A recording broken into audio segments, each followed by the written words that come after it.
Olá, amores. Olá, amoras. A gente, nesse vídeo de hoje, vai falar um pouquinho sobre imanência e transcendência. E eu selecionei alguns filósofos que trataram desse tema, alguns do ponto de vista religioso, outros do ponto de vista meramente filosófico, mas no fim das contas todos eles acabam sendo religiosos, né? Não se esqueçam vamos lá de novo, sininho de notificação, inscrição se você não se inscreveu ainda no meu canal. Compartilhe, curta e comente, faça perguntas. Faça perguntas se você não entender, ok? Se você entender, não tem nada para perguntar, tá bom? Valeu, gente. Martinha manda beijos, viu? Seguinte, galera. É, eu vou só dizer quais são os temas que eu vou seguir e eu vou dar uma pescadinha para não me perder na quantidade de autores, ok? A gente vai falar da imanência e da transcendência. Primeiro a gente vai começar abordando o tema, o conceito de transcendência e de imanência. Depois a gente vai falar de Agostinho, como é que com Agostinho a filosofia acaba entrando para as discussões teológicas. Em seguida, século V. Em seguida, a gente vai para o século XI, com o Santo Anselmo e seu argumento ontológico. Depois vamos abordar dois argumentos de Tomás de Aquino, século XIII, o argumento cosmológico e o argumento teleológico. Não confundir com teológico, hein? Teleológico. Em seguida, a gente vai dar um salto para o século XVII. No século XVII, a gente vai ter Descartes, Pascal e Spinoza. Spinoza é aquele pensador do Deus sanduíche. A gente vai conversar daqui a pouco sobre isso, ok? Boa sorte e vamos começar aqui nossa viagem. A ideia de transcendência e a ideia de imanência estão ligadas àquela ideia que eu abordei em um outro vídeo de metafísica e física. Física é tudo aquilo que se relaciona à possibilidade de percepção pelos sentidos, é o mundo físico. E metafísica é tudo aquilo que se relaciona à possibilidade de existência sem ser percebida pelo nosso aparato de percepção da realidade física, ou seja, pelos sentidos. Então, a transcendência estaria ligada à metafísica e a imanência estaria ligada à física. O que é imanente? É tudo aquilo que eu posso perceber com os meus sentidos. Com a visão, com o tato, com o olfato, com o paladar, com a audição, enfim. Não é o que eu estou percebendo agora, é o que eu posso perceber. Não estou percebendo agora, mas há condições de ser percebido. É o que a gente costuma chamar também de mundo concreto. Não confundir com o mundo sólido, ok? O ar é concreto, não é sólido, ok? É gasoso, né? A eletricidade é concreta, ok? Ela pode ser percebida, seus efeitos podem ser mensurados e assim por diante. Transcendente é o contrário de imanente. Imanente, mundo concreto. Transcendente, mundo abstrato. Cuidado, porque nós costumamos dizer que as coisas transcendem as nossas expectativas ou as nossas possibilidades quando elas estão para além. Em filosofia, quando a gente fala de transcendência, a gente está falando do que está para além da nossa possibilidade de percepção física. A esse respeito, nós temos já em Platão e em Aristóteles uma discussão sobre se há realmente um mundo transcendente e se há realmente um Deus. Então, será que esse Deus é tão transcendente à realidade que nem toca o nosso mundo? É o que Epicuro propôs. Epicuro diz: se existem deuses, eles estão tão além de nossa realidade que não há a menor possibilidade de contato entre eles. De uma forma prática, ele está nos colocando no materialismo concreto. Percebe? Ou seja, se ele abstratamente assume a possibilidade da existência de um Deus, concretamente ele está dizendo: mas esse Deus não interfere aqui. Não tem como interferir. Nem nós podemos conhecê-lo, nem ele sabe que nós existimos. Então é como se não existisse, né? É o que o pessoal chama de ateísmo prático, né? Na realidade, no real, no concreto, é como se Deus não existisse.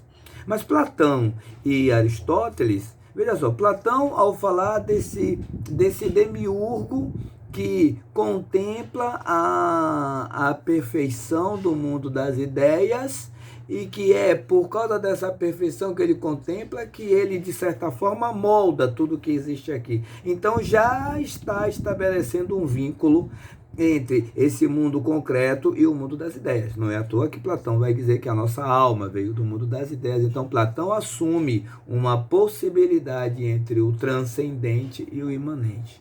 Uma possibilidade de ligação entre o transcendente e o imanente. Aristóteles vai dizer, Aristóteles não acredita na existência de um mundo das ideias, hein, gente?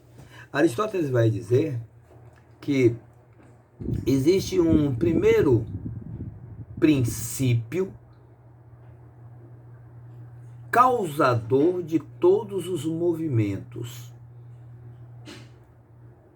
Aristóteles não diz que houve um Deus que criou tudo do nada.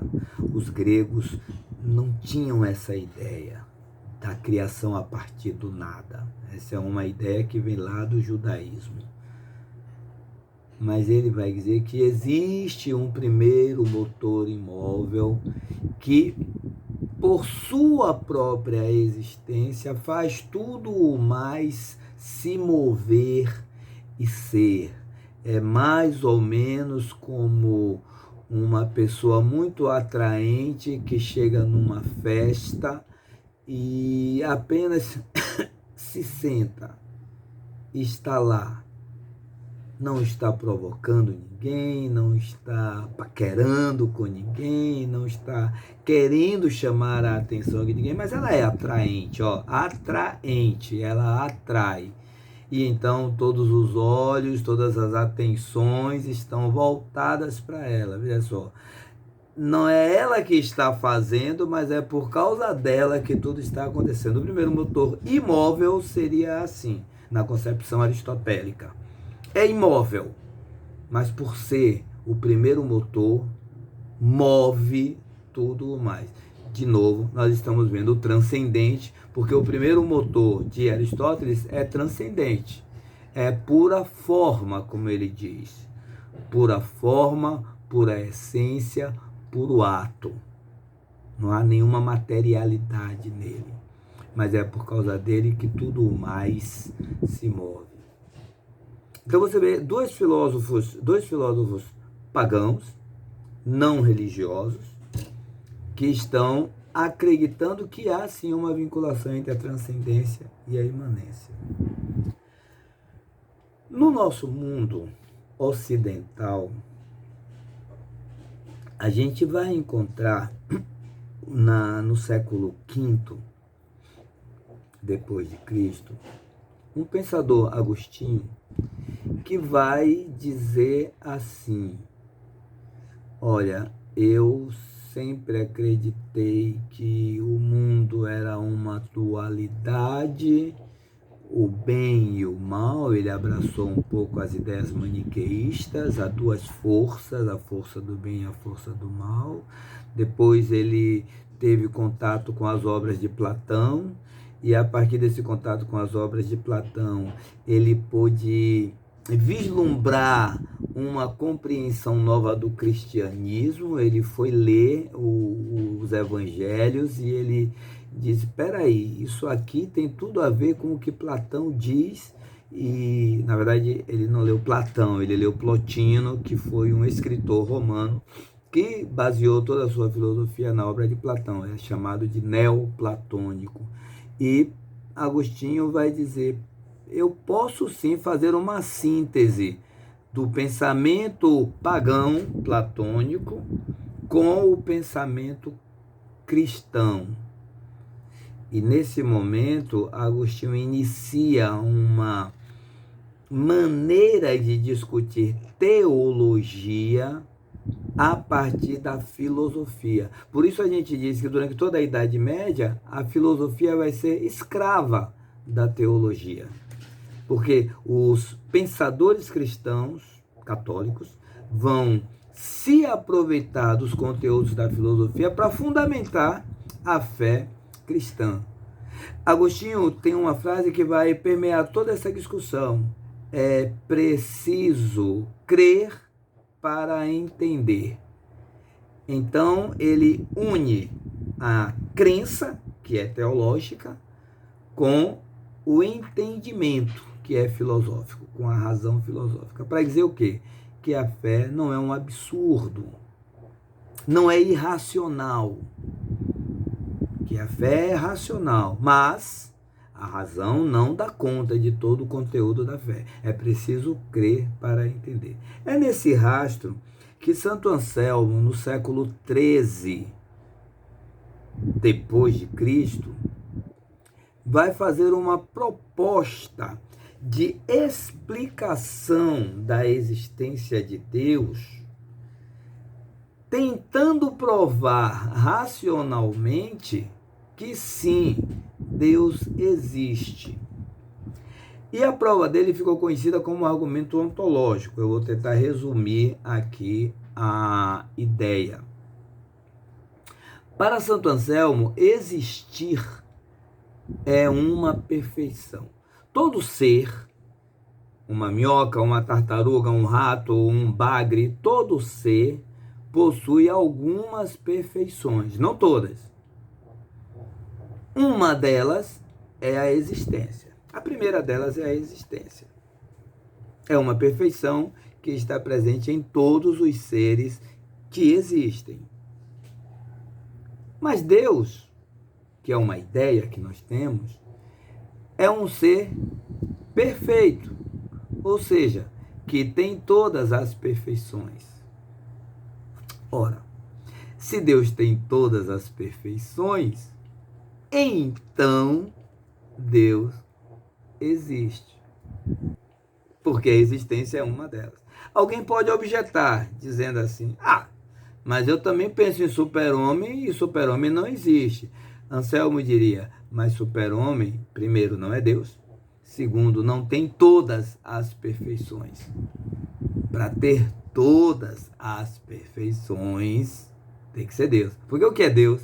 Deus é um ser perfeitíssimo, criador de todas as coisas. Essa é a mentalidade que Anselmo está usando. Ele está no século XIII e todo mundo, quando falava de Deus, pensava assim.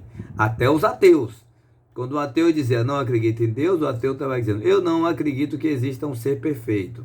Ora, mas se um ser perfeito é um ser que tem todas as perfeições, inclusive a existência, quando o ateu diz eu não acredito na existência de um ser perfeito, ele está dizendo: eu não acredito na existência de um ser que, entre outras características, existe. É absurdo. E Anselmo está dizendo: o ateu está pensando um absurdo. Claro, a gente sabe que esse argumento para nós hoje não se sustenta, mas naquela época fez sucesso. ele estava no século XI. Agostinho estava no século V. No século XIII, Tomás de Aquino retoma esse pensamento de Anselmo e diz: não, Anselmo, não é bem assim. Esse seu argumento não dá conta. Porque o que existe quando alguém acredita na existência de um ser perfeito não é o ser, é a ideia do ser. Até porque, diz Tomás de Aquino, a existência não é uma perfeição. A existência é a primeira condição para eu falar de alguma coisa. Eu não posso falar do que não existe. Então, se eu estou falando da ideia de Deus, eu estou falando da ideia de Deus e não de Deus. Então tá, a ideia de Deus é a ideia de um ser que tem todas as perfeições, mas é só uma ideia. Será que tem como dizer que realmente Deus existe? Tomás de Aquino toma para si a responsabilidade de responder o que ele acha que Anselmo não respondeu. E Tomás de Aquino vai apresentar dois argumentos a partir de Aristóteles. O primeiro ficou conhecido como argumento cosmológico. E diz uma coisa muito interessante. Raciocina comigo. Se tudo que existe passou a existir porque antes não existia, mas nada pode existir a partir do nada, então não houve um tempo em que nada existia. Porque do nada, nada pode surgir. Pá. Se do nada, nada pode existir, então há algo. Eu não sei o que, mas há algo que sempre existe. E aí Tomás de Aquino vai dizer, é Deus.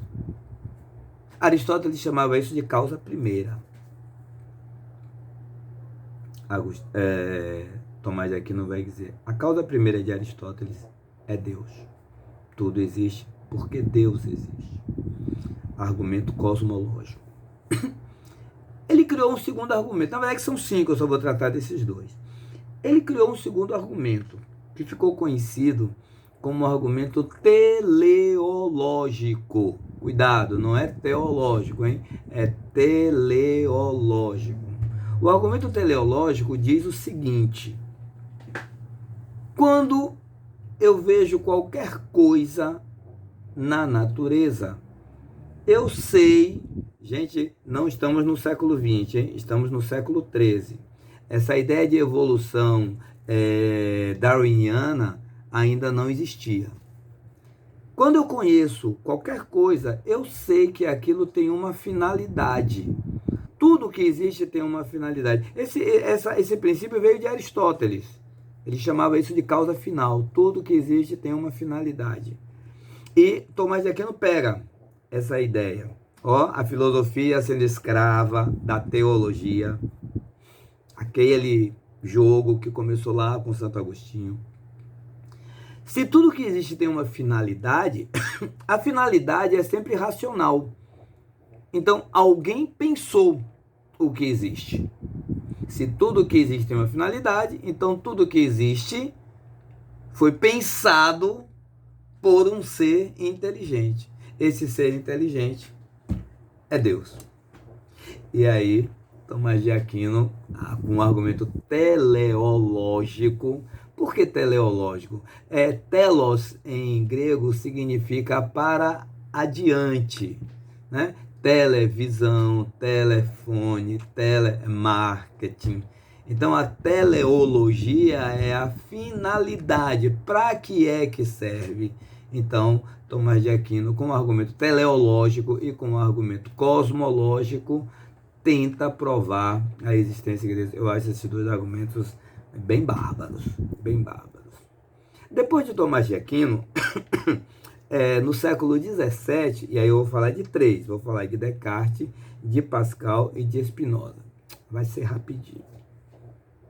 Descartes vai retomar Santo Anselmo e vai dizer, de uma forma diferente, eu tenho a ideia de Deus, eu Descartes.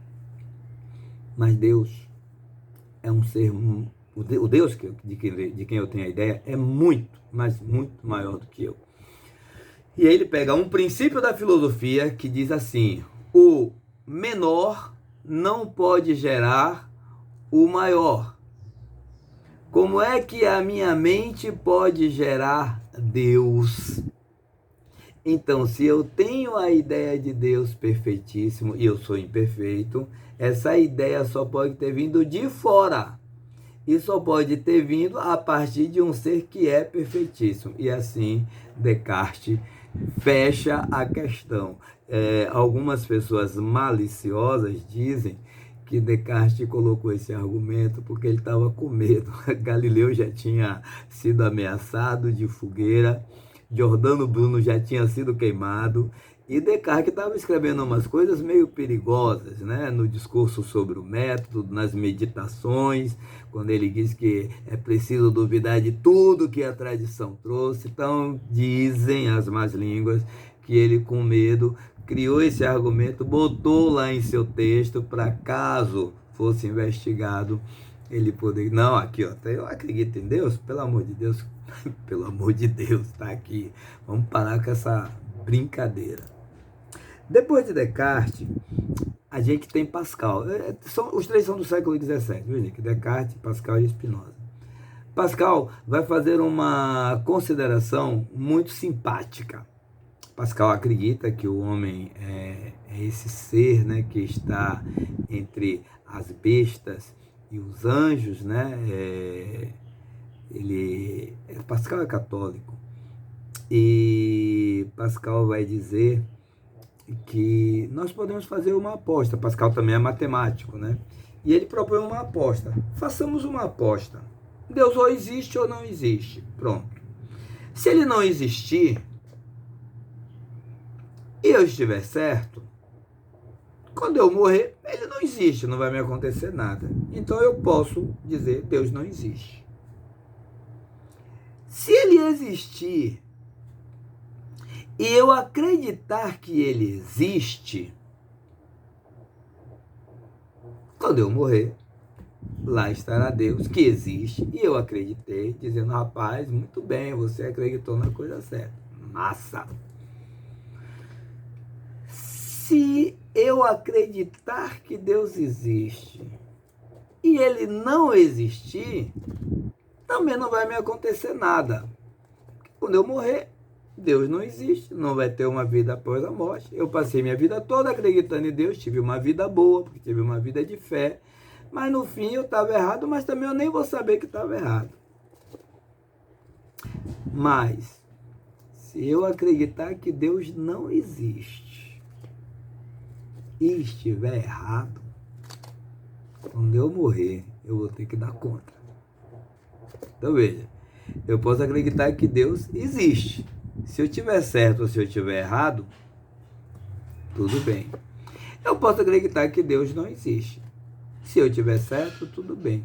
Mas se eu tiver errado, eu vou ter que dar conta. Então, diz Pascal, é melhor eu acreditar que Deus existe. Isso ficou conhecido como a aposta de Pascal.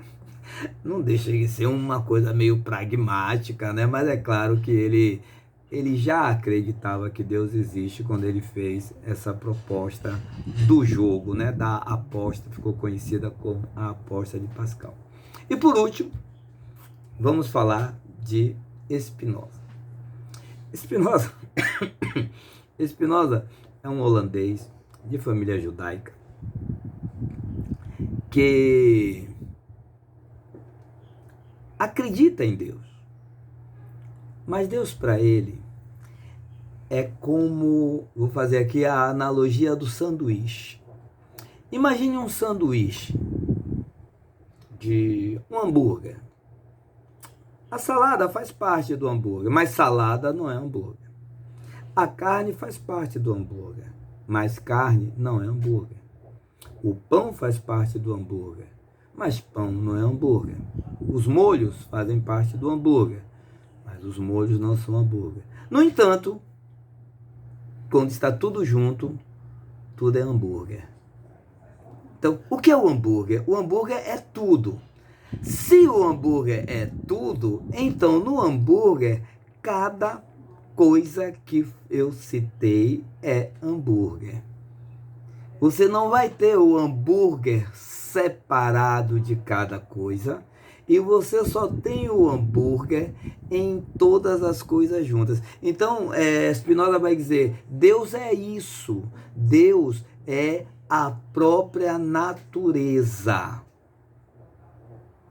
Ele vai dizer, existe Deus em si, ele vai chamar de natura naturans, e existe Deus em cada coisa, ou melhor, em todas as coisas, que ele vai chamar de natura naturata. Então veja, não tem como separar Deus das coisas. Qual é o problema disso aí? Bom, o problema disso aí é o seguinte, não temos o Deus transcendente. Nós temos um panteísmo. Cuidado, panteísmo não é politeísmo. Eu não estou dizendo que nós temos muitos deuses. Spinoza está dizendo que tudo é Deus. Ora, se tudo é Deus, então não existe o Deus separado de tudo. O panteísmo é uma forma de imanentismo. Ou seja, não há transcendência no Deus de Spinoza. E não havendo transcendência no Deus de Spinoza, Deus é imanente. Deus sendo imanente, não é mais Deus. E aí os judeus cancelaram Spinoza nas mídias sociais. Spinoza foi excomungado da comunidade judaica e pagou caro por seus pensamentos, porque ele ficou abandonado numa Europa que tinha uma grande discriminação com relação aos judeus, uma Europa cristã, e ele foi abandonado também pelos judeus por conta de seu pensamento. Veja, então hoje quando você disser, para mim Deus está em tudo, Deus é uma energia que está presente em cada coisa, você não está sendo original, você está sendo spinoziano. E o melhor que você faz é pegar seu sanduíche e fazer um bom lanche. Valeu, gente, espero ter ajudado. Tchau, tchau. Beijo de Martinha.